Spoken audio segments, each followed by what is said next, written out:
In this video, I'll be talking about how you can show your proof of funds for your Canada study permit application. This is probably going to be the most important video you will ever watch as regards showing your proof of funds for your Canada study permit application.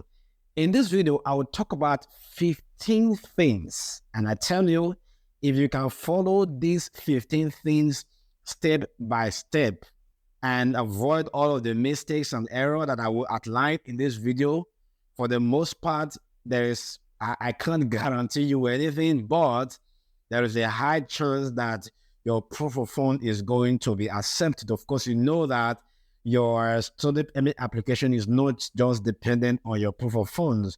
Your proof of funds, your letter of explanation, your study plan, or at least all need to be perfectly done. But let's talk about proof of funds in this video, and I'll talk about letter of explanation in another video.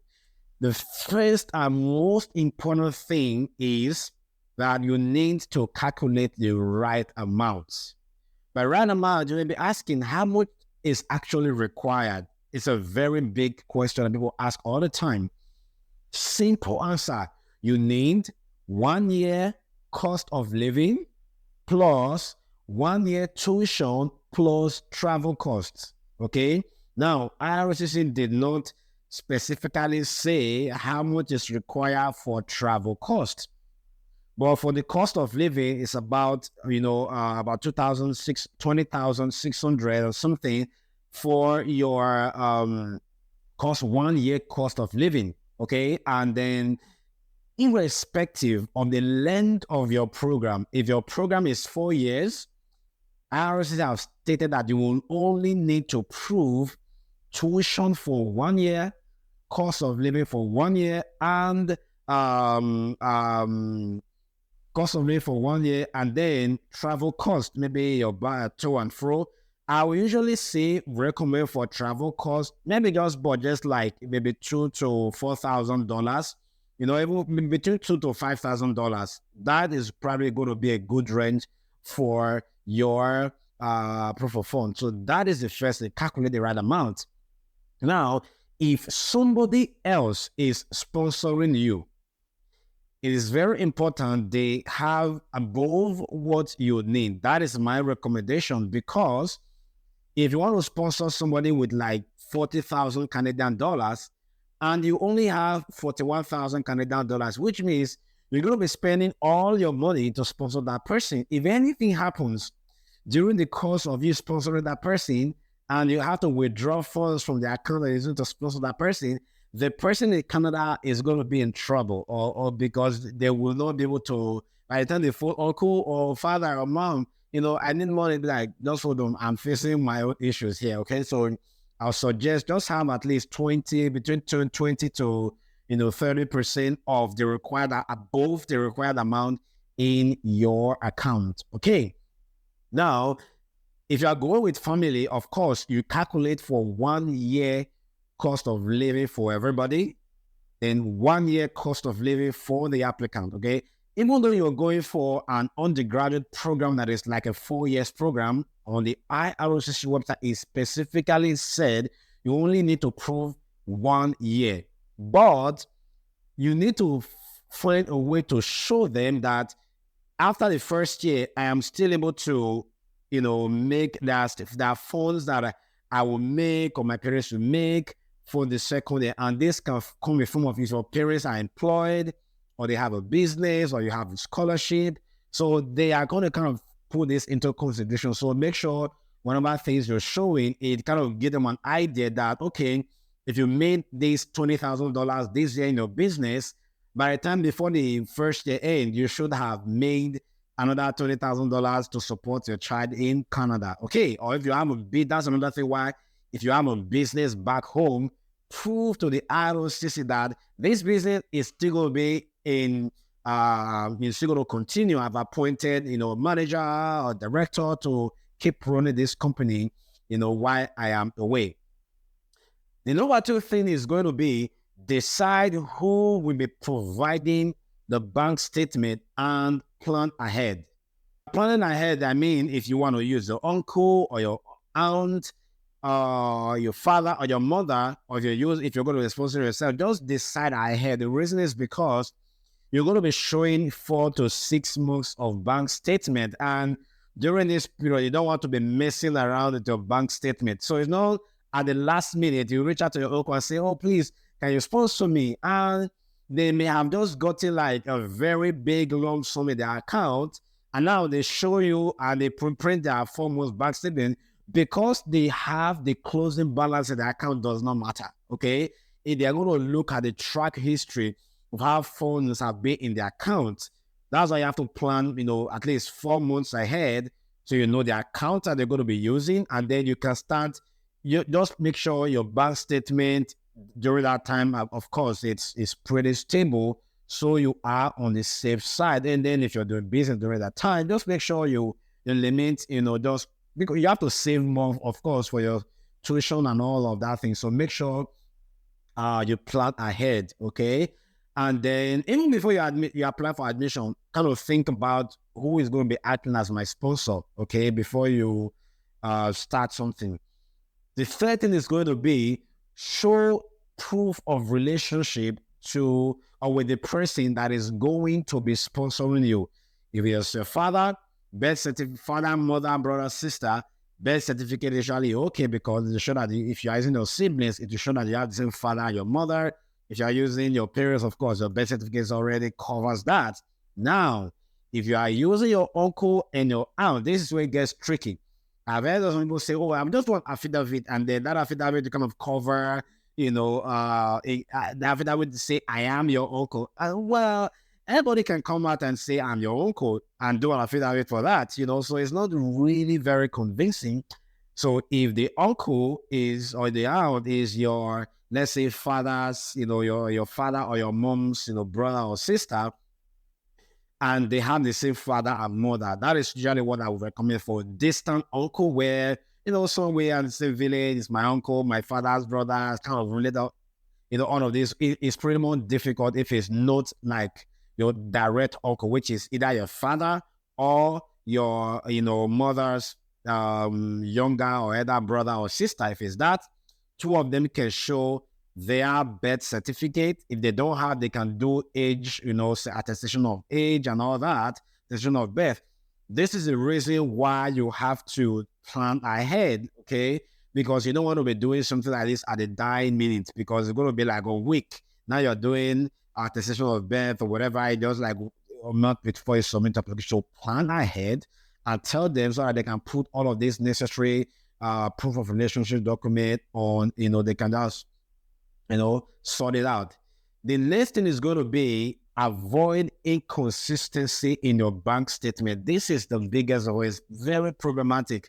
If your account balance is going up and down like a roller coaster, let's say I'm just going to be using Canadian dollars equivalent for the purpose of this video.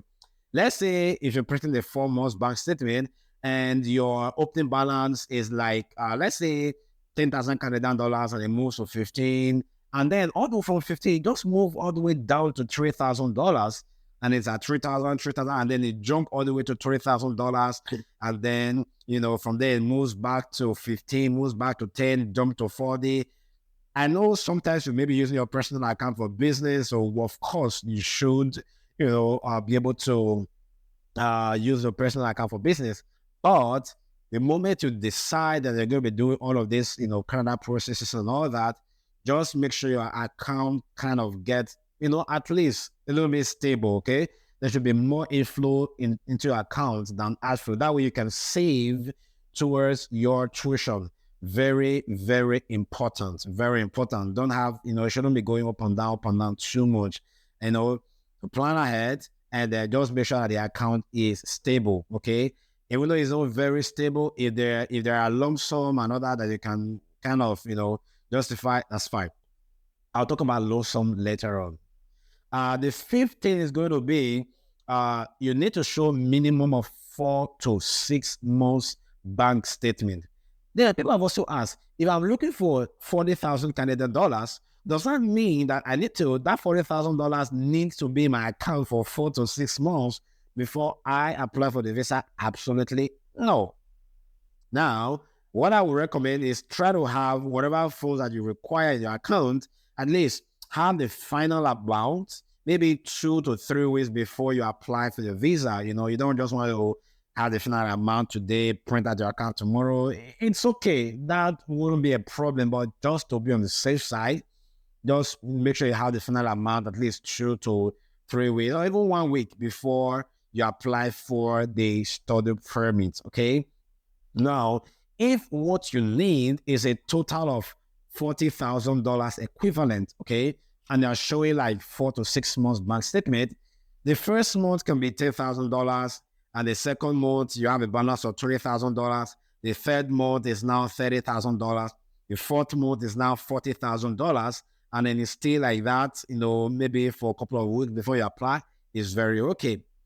If you already have the amount, let's say you're a big man or you have a lot of money and you've had $40,000 in your account all this while, maybe it's your savings, okay?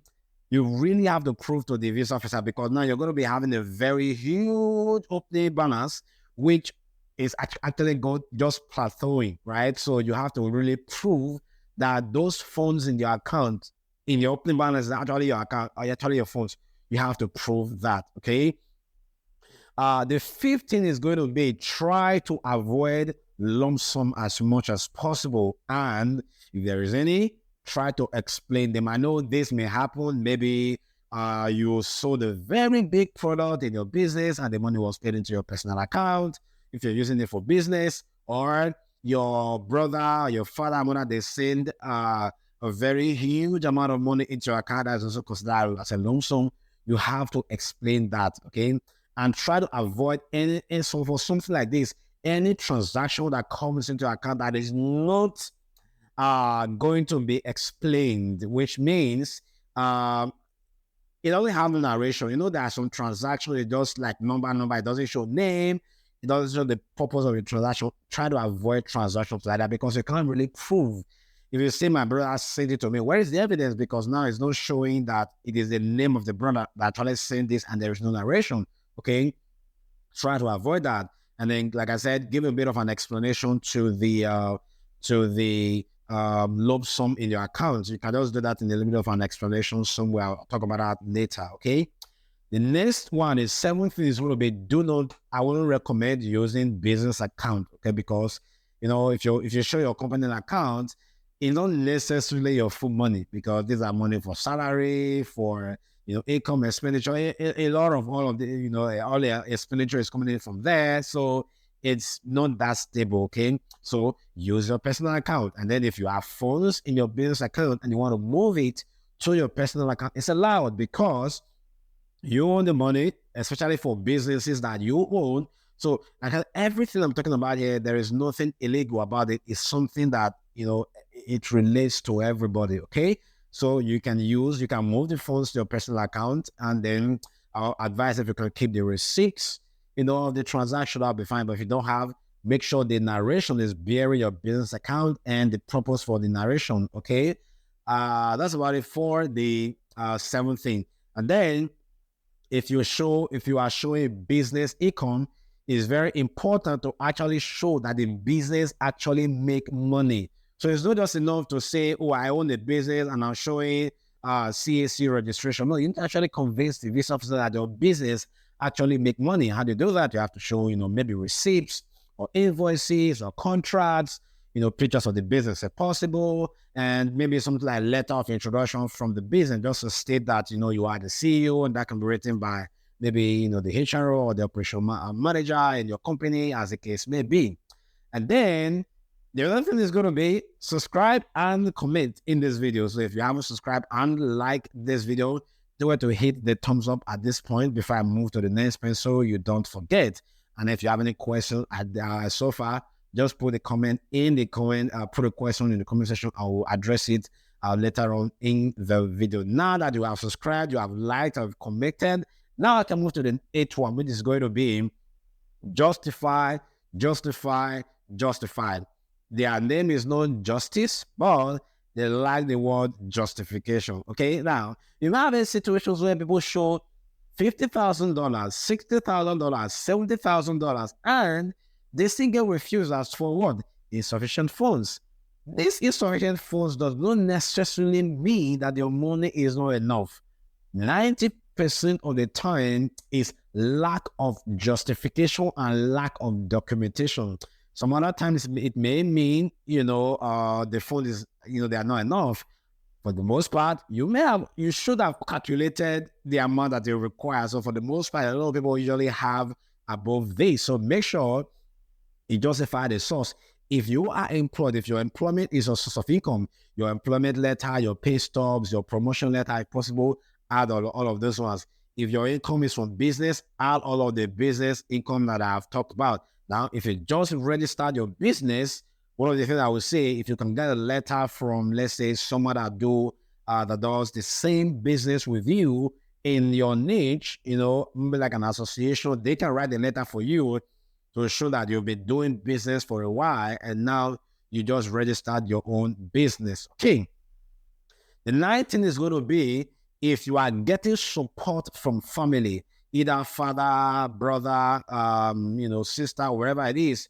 If the amount is pretty big, I would say try to get them to write a letter of support for you. And secondly, let them also show maybe their employment letter or their pay stub, their business, whatever, to show their own source of funds. Because I see situations where people got refused, and the reason is because when they apply for the GCMS note, the reason is because the person that supported you, they don't justify where the person's funds are coming from. Okay. The third thing is going to be avoid low opening balance. Okay. I know this can be a little bit tough. I mean, depending on when you start planning things. Just make sure your opening balance is not too low. For example, if you are showing 50,000 Canadian dollars or your proof of fund, I mean, having an opening balance of like $500, $1,000, it's really small. I mean, it depends on the scenario, right? Depends on kind of how things play out for you. That maybe the period, maybe you started thinking about this after 3 months. Okay, so that's why I said it doesn't have to be, it's not a big deal, provided, let's say, at least 2 to 3 months that are really good. Okay, then you will be fine.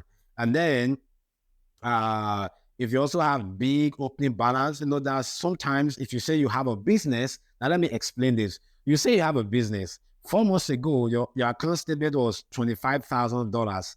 For the next 4 months, you open your account with your opening balance is $25,000, and after 4 months or 5 months, the account balance is $25,000 or maybe $26,000. The question is going to be, are you not making money from your business all these 4 months? If that's not happening, how come you accumulated this $25,000 initially? Okay, so just having a flat balance that is not showing, make sure you can justify that this money are from your savings and some other stuff like that. The level thing is going to be show very clear document. Don't show any blurry document. I've seen cases where people get refusal because the document that they showed in their visa application was actually blurry. Now, if you show a blurry document, one of the things the visa officers might think is that, oh, this person lacks credibility. Okay, maybe there are some things they are hiding from us that they don't want us to see. So make sure your documents are clear and legible. Okay, I know when you compress your documents, sometimes the quality of the PDF may reduce, of course, which is not a problem, but just make sure it is still something that is eligible. Okay, that's about that. The 12th thing is going to be write a very clear letter of explanation, or explain the proof of funds in your letter of explanation, or you can do a very short separate letter to explain funds. For the most part, I will encourage people to include it in your letter of explanation. You have to talk about who is sponsoring you, what is the source of funds, your pay stubs. This is kind of where all the funds are coming from, and then people move money around for you. You can also mention that. That way it's clear to them, so that when they review your application, they already understand what you're saying. Okay, it's just going to make it easier for them to understand all of the documents that you are showing. Okay, and then you can even do a table, right? If there are lump sums you want to explain, you can do a table to explain this is the amount, and then this is the necessary amount, and this is equivalent to Canadian dollars, just so you And this is where all the funds are coming from, maybe for rent and all of those things. Okay. And then the next thing I want to say is that the 13th thing is review every single line of your bank statement. If there is anything that does not make sense to you, it's not going to make sense to them. They are not magicians, okay? So make sure everything you have is going to be justifiable, okay? And every line in your bank statement, read through it. If there is anything that is not complicated, then what do you have to do? Make sure you find a way to justify that. I know that can be pretty tough, you know. So that's the reason why, you can, reach out to me. There's going to be a link in the description.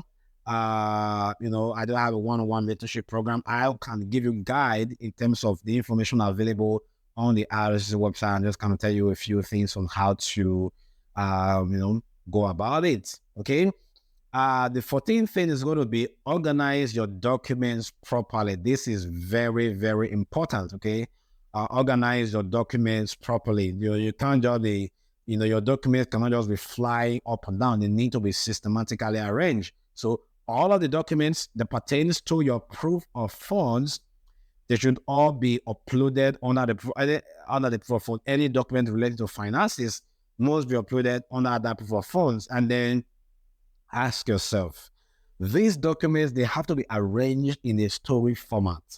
Ask yourself, if I read through this, what is the next thing I expect to see? What is the next thing I expect to see? What is the next thing I expect to see? Okay, so just put yourself in the mind of the visa officer. Of course, I know you can do that, because if you can enter the mind of the visa officers and their review application, you tell them, please approve my application. Of course, we can do that. So, but make sure you tell a story with all the way you arrange your document. And then if you have landed properties, of course, you can arrange and add all of the landed properties, in this section. Or there is no space, you can actually upload your landed property in your under the client information or the additional information if you're using the new portal.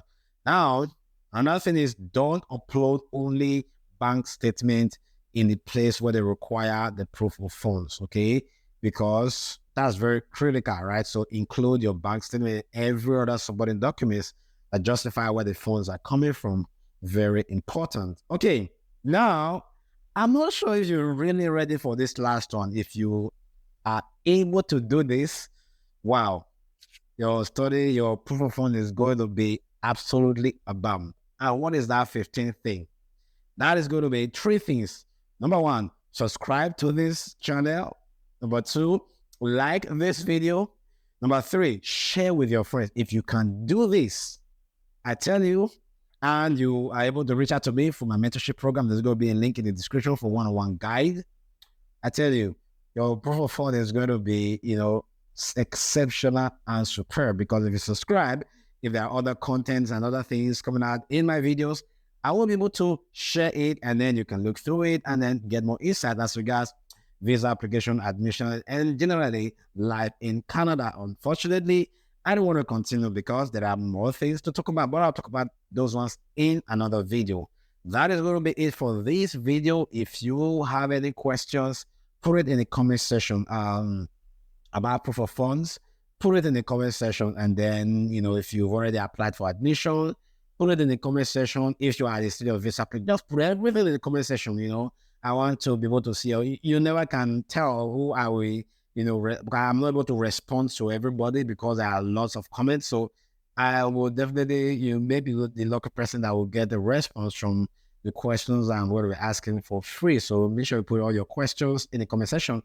If you have any challenges in regard to the proof of fund, also put it in the comment section. If you have critical scenario and all that, just put it in the comment section, and then I'll see how to provide one or two insight on that. Once again, thank you so much. I'll see you in the next video. Cheers. Don't mess up your proof of fund, and don't jeopardize your study permit approval chance. See you in the next video. Cheers.